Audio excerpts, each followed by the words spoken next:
বিভিন্ন নেতৃবর্গ এবং মেডিকেল টিমের সদস্যগণ, আসসালামু আলাইকুম।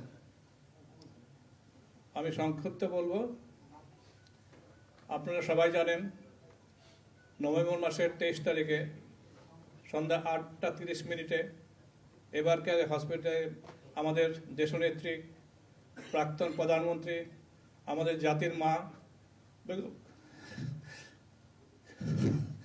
খালেদা জিয়া ভর্তি হয়েছিলেন। আমরা দীর্ঘ 1 মাস 10 দিন তার বিভিন্ন চিকিৎসা করে ওনাকে সুস্থ করার জন্য আমাদের আপ্রাণ চেষ্টা ছিল। বাট আমি মেডিকেল বোর্ডের পক্ষ থেকে আজ